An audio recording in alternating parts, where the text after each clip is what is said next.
Assalamualaikum warahmatullahi wabarakatuh. Kami mahasiswa dari Stikes Widya Dharma Husada Tangerang Selatan.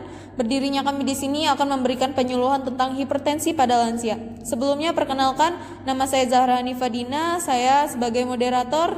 Perkenalkan, nama saya Wulandari sebagai fasilitator. Perkenalkan, nama saya Siti Amelia sebagai fasilitator. Perkenalkan, nama saya Sri Rahayu sebagai pemateri. Perkenalkan, nama saya Siva Maharani Putri sebagai fasilitator. Assalamualaikum warahmatullahi wabarakatuh. Selamat pagi ibu-ibu dan bapak-bapak sekalian. Perkenalkan, nama saya Zahra Hanifadina, saya mahasiswa dari Stikes Widya Dharma Husada Tangerang. Kepada yang terhormat Ibu Tiara selaku Ibu RT dari Kampung Kebon Kelapa, kami mahasiswa dari Stikes Widya Dharma Husada Tangerang izin untuk memberikan penyuluhan kepada masyarakat setempat. Waktunya sekitar 30 menit ke depan ya Bu. Untuk mempersingkat waktu, saya akan membacakan susunan acara. Acara yang pertama pembukaan, yang kedua pembacaan materi, yang ketiga sesi tanya jawab, dan yang keempat kesimpulan dan penutup. Baiklah, untuk memulai acara yang pertama, marilah kita sama-sama membacakan basmalah. Bismillahirrahmanirrahim. Selanjutnya acara yang kedua yaitu pembacaan materi yang akan disampaikan oleh rekan saya Sri Rahayu. Kepada waktu dan tempat kami persilahkan. Assalamualaikum warahmatullahi wabarakatuh.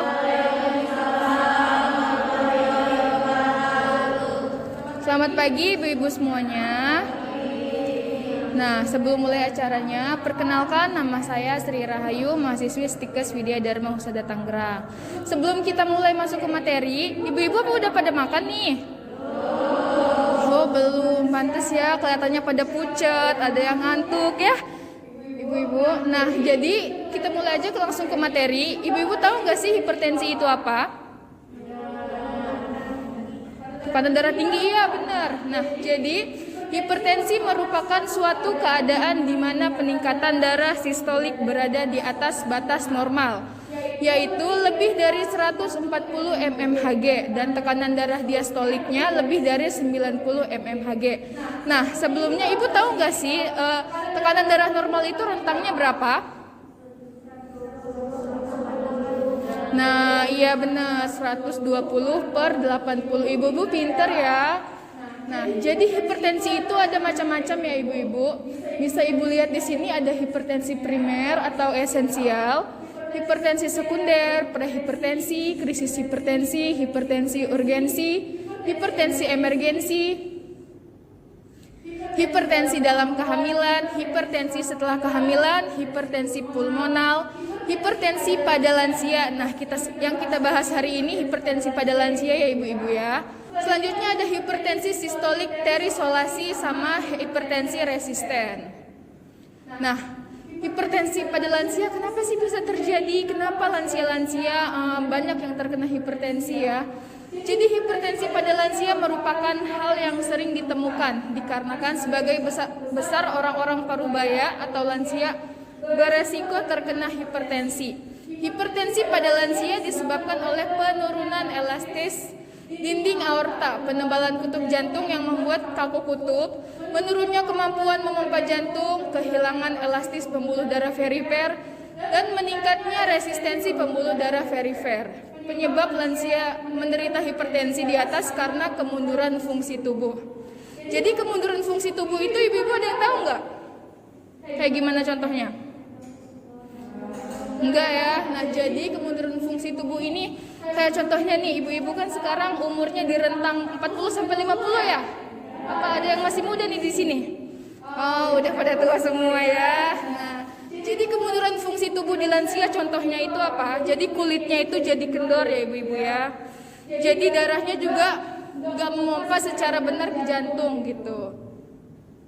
Nah, selanjutnya ada gejala dan juga faktor. Yang pertama ada gejala. Gejala yang sering dikeluhkan penderita hipertensi adalah sakit kepala, pusing, lemas, kelelahan, sesak nafas, gelisah, mual muntah, epitaksis, dan kesadaran menurun. Nah, ibu-ibu pernah nggak sih ngalamin waktu baru sehabis tidur terus tiba-tiba dipanggil anaknya, ibu minta makan, terus ibu tiba-tiba bangun kan? Nah, kepalanya pusing kayak gitu, ibu pernah ngalamin nggak? Pernah ya? Nah, mungkin ibu di situ ada hipertensi ya Bu, jadi harus diperiksakan. Gejalanya salah satunya itu. Kemudian faktor lain yang menyebabkan terjadinya hipertensi pada lansia adalah gaya hidup. Gaya hidup itu paling besar ya Ibu pengaruhnya. Gaya hidup, mengonsumsinya junk food. Ibu tahu nggak junk food itu kayak gimana? Nah ya, kebanyakan mie instan. Kebanyakan kita kan orang Indonesia nih, katanya kalau nggak makan nasi belum makan. Nah jadi ibu-ibu diminta anaknya, mama pengen nyeduh mie instan dong. Nah ibu nyeduh juga tuh, ditambah nasi, saya nggak kenyang kalau nggak makan nasi. Nah padahal mie instan itu juga udah mengandung karbohidrat ya ibu-ibu. Sebaiknya kalau sudah mengonsumsi mie instan jangan makan nasi lagi ya. Terus kemudian ada juga olahraga yang kurang. Biasanya nih lansia kan pada mager nih, capek habis pulang kerja kan, kayak aduh capek banget sih mau olahraga gitu kan, pengen rebahan nonton TV sambil ngopi sambil ngemi gitu kan. Padahal seharusnya sebagai lansia itu olahraganya boleh sedikit tapi agak sering ya, kayak misalnya ibu sepedahan gitu, atau ke warungnya jangan naik motor, jalan kaki kalau deket ya. Nah selanjutnya ada bagaimana cara mencegah agar lansia terhindar dari hipertensi. Nah itu tadi karena kurangnya olahraga, jadi gimana cara mencegahnya? Rutin berolahraga ya. Terus mengurangi berat badan. Nah ibu-ibu nih kan kalau misalnya udah pada lansia kayak gini kan badannya mulai mengembang nih, nggak tahu kenapa ya kan. Nah jadi kalau bisa berat badannya tuh ibu harus disesuaikan ya, sesuai pada umurnya, jangan juga terlalu berat, bisa menjadi obesitas nanti lama-lama. Terus menerapkan pola makan yang sehat, jangan mengonsumsi junk food terlalu banyak, kurangi garam ya. Terus konsumsi obat hipertensi. Nah kenapa sih konsumsi hipertensi? Sebelumnya di sini ibu-ibu ada yang udah terkena hipertensi? Oh ibu udah terkena hipertensi, mengonsumsi obat nggak Bu? Nah iya ibu ya, jadi ibu harus mengkonsumsi obat hipertensi secara rutin juga ya ibu. Terus mengelola stresnya ya ibu. Kalau ada masalah keuangan atau masalah cekcok dengan suami, nggak apa-apa, namanya juga hidup ya Bu. Kalau nggak ada masalah bukan hidup namanya. Jadi tapi ibu harus tetap mengelola stres itu ya Bu. Selanjutnya ada rutin cek tekanan darah. Nah kalau ibu ada alatnya ya ibu ya, ibu boleh ngecek tekanan darah 2 kali sehari, yaitu pas bangun tidur sama mau tidur.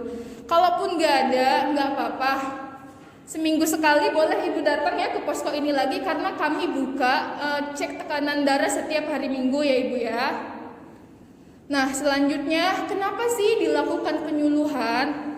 Nah jadi berdirinya saya di sini bersama teman-teman sekalian adalah untuk meningkatkan pemahaman bagi lansia mengenai hipertensi dan hal-hal yang dapat memperburuk kondisi hipertensi, serta kepatuhan minum obat hipertensi pada kelompok bina keluarga lansia, sehingga terwujud kualitas hidup lansia penderita hipertensi yang lebih baik. Nah, jadi kita tuh di sini sengaja melakukan penyuluhan di Desa Kebon Kelapa agar ibu-ibu semua mampu membina hidup yang lebih baik ya ibu ya. Nah ibu, itu tadi ya pemaparan materi dari saya cukupkan sampai di sini. Selanjutnya saya kembalikan kepada teman saya ya ibu ya. Terima kasih. Oke ibu-ibu, tadi materi yang teman saya sampaikan apakah sudah pada mengerti? Baiklah, kalau gitu saya akan membuka sesi tanya jawab. Di sini ada yang mau bertanya? Oh iya, namanya siapa? Perkenalkan, saya Ibu Tiara. Di sini saya akan menanyakan, kan di keluarga saya ini ada yang terkena hipertensi ya. Nah, apakah saya juga terkena hipertensi? Wah, pertanyaan yang bagus sekali ya Bu. Nanti akan dijawab oleh rekan saya ya. Ada yang mau bertanya lagi? Oh iya Ibu, siapa namanya? Iya. Oke, salam kenal ya Bu. Pertanyaannya apa? Saya kan mengidap penyakit hipertensi. Nah, saya nggak tahu cara menghindari makanannya itu apa aja. Bisa disebutin? Oke, kalau gitu bisa langsung dijawab oleh kakak-kakaknya ya. Assalamualaikum warahmatullahi wabarakatuh. Kenalkan Ibu, nama saya Siti Amalia. Di sini saya akan menjawab pertanyaan dari Ibu Tiara.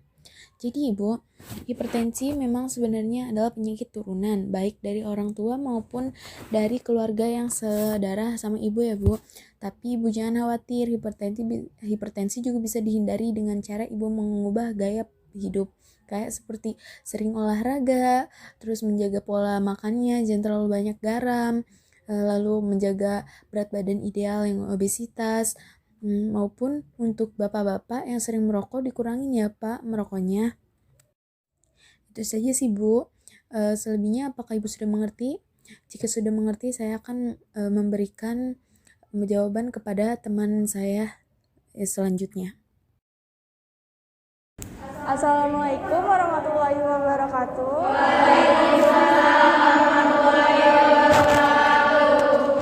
Baik Ibu, perkenalkan nama saya Siva Maharani Putri. Di sini saya akan menjawab pertanyaan yang kedua, yaitu makanan apa saja yang harus dicegah oleh pengidap penyakit hipertensi. Yang pertama itu ada makanan yang mengandung terlalu banyak garam. Terus yang kedua ada daging-daging yang diolah, itu tidak baik ya Bu. Terus yang ketiga ada sup-sup kaleng. Terus ada margarin. Margarin itu kan mengandung terlalu banyak lemak ya. Nah, itu juga nggak baik buat tubuh.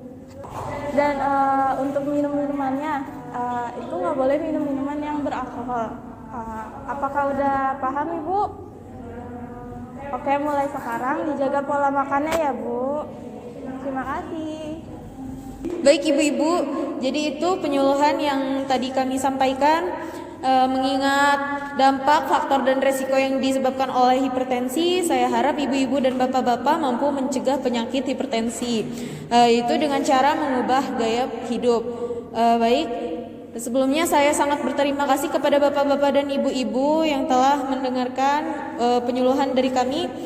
Saya akhiri, kurang lebihnya mohon maaf. Assalamualaikum warahmatullahi wabarakatuh.